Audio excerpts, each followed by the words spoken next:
Fala aí, candidato! Fala aí, agora a gente vai falar sobre um dos temas mais interessantes, um dos temas que eu mais gosto da ESA, um tema que é pouco cobrado, poderia ter sido mais cobrado nos concursos militares, que é a política de transporte, que são os eixos de circulação do Brasil, ok? Vem comigo, porque aqui a gente é focado na ESA, eu vou falar tudo que você precisa saber para mandar muito bem no dia do teu concurso. Transporte, vamos lá. Gente, para a gente entender a dinâmica de transporte, é importante entender a dinâmica do território. Eu não consigo entender a dinâmica de transporte se antes eu não estudar a dinâmica territorial do Brasil. Porque é no território, o território que é o palco das vias de circulação de transporte. Então eu não consigo entender um sem entender a dinâmica do outro. Vamos lá? Olha só. Modelo arquipélago, já falei, modelo arquipélago é o quê? É aquela configuração do território onde havia dispersão e não havia integração entre as regiões. Dito isso, eu posso pensar o quê? Se não havia integração entre as regiões e as regiões estavam voltadas para o comércio exterior, o que eu posso pensar? Não havia uma malha de transporte desenvolvida para amarrar as diversas partes desse território. Então, analisando aqui a dinâmica territorial, eu já entendo que a minha malha de transporte, as minhas vias de circulação, elas eram muito simples, pouco sofisticadas, pouco funcionais e não havia uma circulação de pessoas, mercadoria entre as diversas partes do território, até porque o território estava voltado para fora. Então, como a bibliografia diz, as minhas vias de circulação elas vão seguir uma lógica de bacia de drenagem. A bacia de drenagem nada mais, nada menos é do que uma lógica em que as vias vão do interior para o litoral, como as bacias hidrográficas, como os rios, né, que saem do interior e vão desaguar no mar. O país voltado para fora, as vias de circulação do país vão ser o quê? Vão ser dotadas dessa mesma lógica, interior-litoral, certo? Então, relembrando aqui, essa configuração territorial marcada pela dispersão, não havia integração física entre todas as regiões, que eram apenas conectadas com o litoral para viabilizar as exportações. Aqui, ó, a navegação de cabotagem era a forma de se percorrer do sul ao norte e ao nordeste. Ou seja, se uma pessoa quiser sair do sul até o norte ou nordeste, não havia uma via de circulação para gerar integração física entre essas regiões. Então ela tinha que fazer a navegação de cabotagem, que é a navegação que margeando a costa. Isso nos mostra um país sem conexão, sem integração, um país desconectado, certo? A economia cafeira e a rede ferroviária, existe uma ligação umbilical entre os dois. Eu não consigo pensar rede ferroviária no Brasil se eu não pensar em economia cafeira. Economia cafeira que vai ter seu palco na região sudeste. A região sudeste ela vai ser o palco da economia cafeira, com muito destaque para São Paulo, Rio também, em menor grau. E eu vou ter malha ferroviária para o quê, gente? Viabilizar o escoamento de café das fazendas do interior para os portos de Santos, certo? Então, café com a ferrovia fica o bizu, as ferrovias estão diretamente ligadas à circulação do café. Tanto que, olha só, pensa quando é que acaba, quando é que o café encontra o seu teto. O teto da economia cafeira é o quê? A crise 29. A partir da crise 29, a malha ferroviária ela vai deixar de receber os mesmos investimentos que ela recebia. Vale lembrar uma coisa, a malha ferroviária não é feita pelo capital estatal, é feita pelo capital privado. Ok? É feito pelo capital privado. Então, fica o bizu aí. São o quê? São ingleses, né? É o capital inglês que vai fazer... que vai construir essa malha ferroviária para dar conta de viabilizar essa circulação das fazendas do interior para os portos. Então, existe uma relação umbilical entre as duas. Eu quero que você tenha muita clareza a respeito disso. A gente vai ter uma guinada industrial da economia a partir de 29 e isso vai implicar uma mudança, uma metamorfose, uma transformação na rede de transporte brasileira. É interessante a gente pensar que com a guinada industrial muita coisa muda. Os locais onde a economia vai ser mais forte, deixa de ser o campo e passa a ser a cidade, e deixa de ser a malha ferroviária. A malha ferroviária vai ficando para trás. Não que o governo não invista na malha ferroviária, mas vai diminuir e a gente vai ter um protagonismo, olha só, uma ação principal, o protagonismo da malha rodoviária. Mais rápido construir uma rodovia, a rodovia ela consegue te ligar do ponto de origem ao ponto de destino, as estradas, essa via de circulação é mais rápido, é mais fácil, é mais flexível, certo? Não é melhor porque você acaba ficando dependente do limite do baú do caminhão, enquanto na malha ferroviária você tem a questão dos vagões, inúmeros vagões podem transportar uma grande quantidade de carga, ok? numa viagem só. Na malha rodoviária eu fico refém do caminhão, desse caminhão baú que tem uma limitação, certo? Claro que na malha ferroviária eu obviamente fico limitado por conta que esse modal de transporte ele só consegue levar a mercadoria até a estação. Depois que ela chega na estação, eu vou precisar deslocar essa mercadoria para um outro lugar. Entendeu? E o caminhão, os grandes caminhões de carga, eles já levam ao destino. A ferrovia, ela tem essa vantagem, né? Então não existe transporte perfeito. Obviamente um tem suas vantagens, outro possui as suas desvantagens. É importante que você fique muito atento a essa questão das vantagens e desvantagens. Vamos lá, vem comigo aqui, vamos analisar. A crise 29, o início da era Vargas, marca uma forte ruptura no modelo econômico. O modelo econômico deixa de ser agroexportador e passa a ser urbano industrial. Perfeito. E vai ter forte reflexo no sistema de transporte. A ferrovia vai entrar em baixa e a rodovia vai entrar em alta. Perfeito. A atividade industrial precisava de uma integração entre as regiões para viabilizar a circulação de matérias-primas e produtos pelo território. As rodovias que apresentavam um baixo custo de instalação e se mostraram flexíveis por ligar um ponto de partida ao seu ponto final, o modo rodoviário teve forte expansão. Vamos lá, vamos traduzir isso em miúdos aí. Olha só, o Brasil, quando ele se industrializa, ele precisa de conexão e integração territorial. Por quê? Porque eu preciso de uma via de circulação que viabilize, de novo, a circulação de quê? Matérias-primas e produtos industrializados. A região sudeste é o grande polo produtor de produtos industrializados. Então ela precisa fazer o quê? Escoar essa produção para as outras regiões, tanto para o sul quanto para o nordeste. Então eu preciso o quê? De uma conexão, de uma integração física que viabiliza. Então vai estar sul e nordeste mandando matéria-prima para o sudeste devolve o quê? Isso na forma de produtos industrializados. Aí sim eu vou despedaçar o modelo arquipélago, vai nascer um outro modelo de território e eu posso fazer o quê? Eu posso colocar a integração física do país na conta da malha rodoviária. Então a malha rodoviária ela vai ser de fundamental importância para a integração do país? Sim. Ela vai ser de fundamental importância para o desenvolvimento da atividade industrial? Sim. Ela inaugura uma outra etapa no Brasil, porque agora o Brasil se volta para dentro. Beleza? Aquele país que durante 4 séculos teve uma economia toda voltada para fora, depois de 29 você tem o quê? Um giro. Agora o país se volta para dentro, para o mercado interno, para esse mercado regional. Perfeito? JK Carros, olha o homem aí. JK. Gente, Juscelino Kubitschek, ele é um cara importante para o desenvolvimento da malha rodoviária no Brasil. Por quê? Ele entendia que a industrialização tinha que dar um salto? Sim. A gente tinha grana e tecnologia suficiente? Não. Então chama o reforço. Chama quem é capaz de fazer isso. E ele vai fazer o quê? Ele vai atrair as empresas automobilísticas para produzir no Brasil. As indústrias automobilísticas elas não produziriam no país que não houvesse rodovia. Não tinha por que Ford, Volkswagen, Chrysler, Chevrolet vir para um país que não fosse o que, gente? Rodoviarizado, vamos dizer assim, com estradas. Não tinha lógica. Então Juscelino aposta todas as fichas nas rodovias para atrair o que? Essas plantas fabris, essas unidades produtivas. E obviamente deu muito certo. Deu muito certo.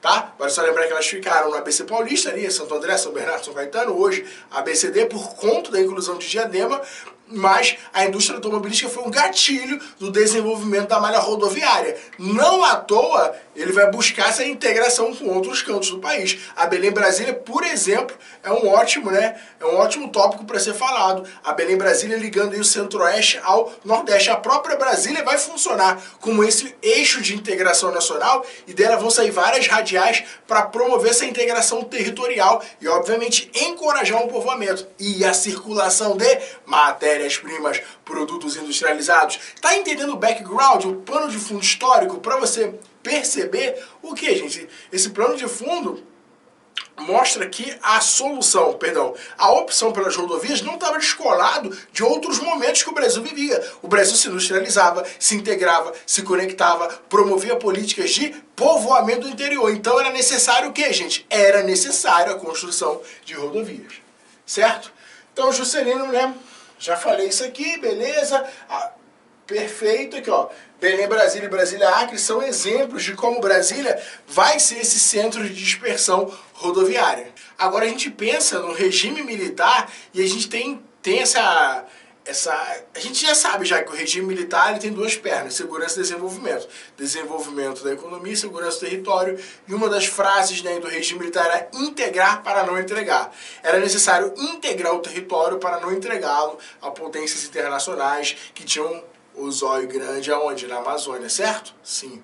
Então, a questão é que durante o regime militar, né, os militares tinham um grande interesse em integrar diversas partes do território e a Amazônia era uma prioridade integrar para não entregar. Eles vão desenvolver o PIN, o Plano de Integração Nacional, que foi responsável tanto pela Cuiabá-Santarém como pela BR-230, Transamazônica. Então é importante entender, isso já foi cobrado em prova, que o Plano de Integração Nacional, ele faz uma verdadeira cruz, um verdadeiro X. Por quê? A Transamazônica ela liga o Nordeste à Amazônia e a Cuiabá-Santarém liga o Centro-Oeste à Amazônia. Vão ser rodovias que vão tirar o Brasil, perdão, a Amazônia de um isolamento. Elas vão tirar a Amazônia de um isolamento. Então o regime militar vai buscar o quê? Promover a integração dessa região, certo? Dessa região com outras partes do território, até para viabilizar o quê? O povoamento dessa região, para viabilizar o quê? A promoção de políticas públicas dessa região, para tirar essa região o quê? Do isolamento. Então a gente precisa entender que o regime militar tinha o intuito de promover a integração do território? Sim. Ele tinha o intuito de promover a integração da Amazônia com outras regiões? Sim. O Plano de Integração Nacional por meio, através da Transamazônica e da Cuiabá-Santarém, foi o plano que ele pôs em prática para viabilizar a integração da Amazônia com o restante do território? Sim, anota aí, aqui é focado na ESA, é você sargento,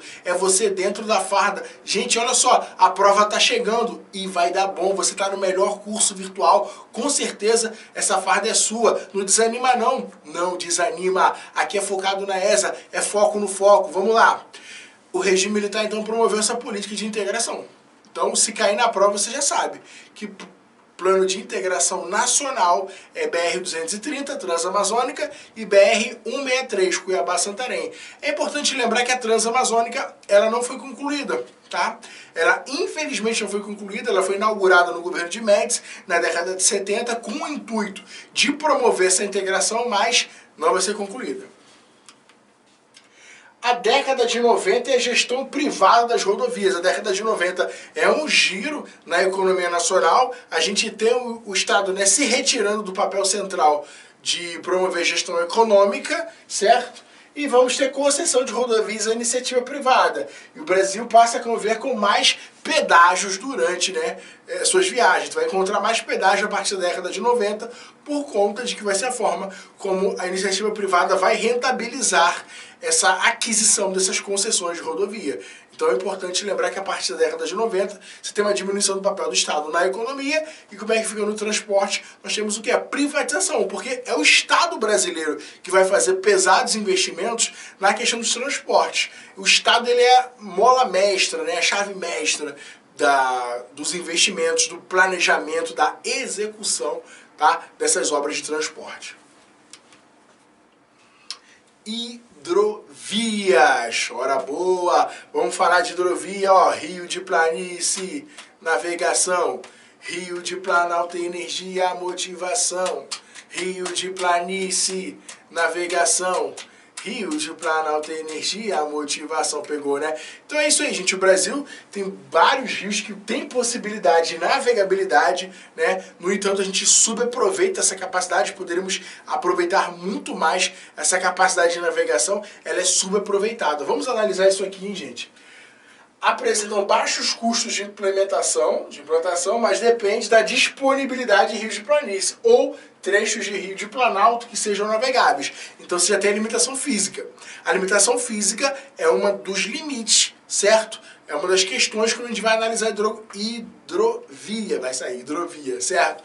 É uma das limitações, um dos limites, quando você vai analisar essa questão. Então, tem que ficar ligado aí, tem toda essa questão da limitação física da natureza. O Brasil possui um grande potencial. O que é potencial, gente? É um talento não utilizado. Pô, fulano tem um grande potencial. É aquela energia, aquela capacidade, mas o que está estocado, não está o quê? Em execução. O Brasil possui um grande potencial de navegabilidade por conta da sua extensa rede hidrográfica, né? gente vai ver as hidrovias que o Brasil tem, realmente é um potencial monstro, mas não é todo utilizado porque o país deu preferência ao quê? Às rodovias, certo? Então isso já acaba explicando um pouco dessa subutilização de hidrovias no Brasil. As principais hidrovias aí, ó, vou deixar por último aqui, ó. Hidrovia do São Francisco, o Rio São Francisco, ele é um rio de planalto, mas mesmo assim ele tem trecho navegável, né, Pirapora Juazeiro. Hidrovia do Tocantins-Araguaia vai viabilizar o escoamento de grãos do centro-oeste para a região norte. Hidrovia do Rio Madeira, bacia amazônica, aqui ó, bacia do Tocantins-Araguaia, bacia do São Francisco, bacia amazônica, o Rio Madeira, tá? É um dos afluentes do Rio Amazonas. Eu tenho o que? O transporte de grãos.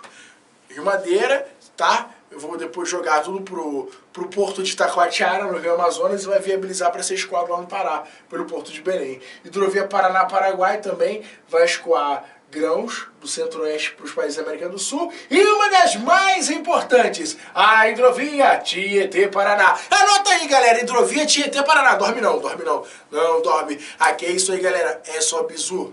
Não deixa o desânimo te parar, hein? Não deixa o desânimo te parar. Hidrovia, hidrovia, hidrovia. Vamos lá. Hidrovia Tietê-Paraná. Olha só, ela fica na bacia do Paraná. Ela é uma das principais hidrovias do Brasil e da América do Sul. Ela é chamada de hidrovia do Mercosul. Ela é a espinha dorsal desse transporte da América do Sul. Lembra? Mercosul? Mercosul. 1991. Brasil, Paraguai, Argentina e Uruguai. É isso aí, coleguinha. Vem comigo, vamos lá. Hidrovia Tietê-Paraná viabiliza o escoamento de produtos de São Paulo, da região Centro-Sul, para os nossos hermanos. Por quê? O Rio Paraná, ele vai desaguar no Rio da Prata. E o Rio da Prata, ele deságua entre Buenos Aires e Montevideo, capital de Argentina e Uruguai. Então a gente consegue fazer o quê, gente? Contato com os países vizinhos por conta desse ramal hidroviário, esse modal hidroviário. Ué, professor, mas eu lembro que o Rio Paraná é um rio de planalto. Muito bem lembrado, gafanhoto. É isso aí. No entanto, a gente possui as eclusas, que são elevadores hidráulicos que viabilizam navegação em rio de planalto, com esse desnível topográfico. Anota aí, eclusa. De novo, eclusa. De novo, eclusa. São elevadores hidráulicos que viabilizam a navegação em rios de planalto. Agora é hora de falar delas, das principais ferrovias. Eu falei para você um pouco do histórico das ferrovias, a gente falou que elas estão entrelaçadas com essa questão do café, no entanto, não só de café viverá a ferrovia. Vamos dar uma analisada em que outros tipos de uso as ferrovias no Brasil têm? Tadã, vamos lá. Ferrovia Carajás. Ferrovia Carajás, ela foi utilizada no projeto Grande Carajás, certo? Ela foi utilizada no projeto Grande Carajás, que é um projeto de extração de ferro do sudoeste do Pará e, obviamente, foi um dos grandes projetos do regime militar. Você não pode deixar de pensar nisso. Então, é um dos usos dessa ferrovia. Ferrovia Noroeste do Brasil vai ligar Corumbá, Mato Grosso do Sul, né? Perdão, ele vai ligar Corumbá, no Mato Grosso do Sul, até Bauru, em São Paulo, tá? Foi construída no início do século XX, é uma das únicas ferrovias de penetração do Brasil. As outras, majoritariamente, vão do litoral até pouco interior, não penetram no interior do território. Estrada de ferro Vitória Minas, que vai ligar o quadrilátero ferrífero ao Porto de Tubarão para escoamento de minério de ferro. Tanto essa quanto essa estão ligadas a projetos de escoamento e exportação de ferro da Vale do Rio Doce, tá? Aquela estatal metalúrgica, mineradora, construída no governo Vargas. A ferrovia Norte-Sul foi pensada no governo de Sarney na década de 80 para ser espinha dorsal da malha ferroviária brasileira. No entanto, não foi toda finalizada. A ideia era que ela ligasse a ferrovia Carajás, ok? A outras ferrovias do Sudeste. Ela fosse uma espinha dorsal e dela fosse o quê, gente? Saindo outras ferrovias, ok? Vou dar aqui, ó. Vou fazer tipo um desenho aqui para você entender aqui, ó. Ela aqui, ó, e dela saiu outras ferrovias. Então, ela é a espinha dorsal ligando a estrada de ferro Carajás às ferrovias do Sudeste. E aqui, ó, no Centro-Oeste, no Nordeste, partilham o que, gente? Outras malhas ferroviárias. É isso aí. Infelizmente, o projeto não foi adiante, não foi à frente, certo? Mas outras gestões estão tentando tocar esse projeto para que isso seja viabilizado.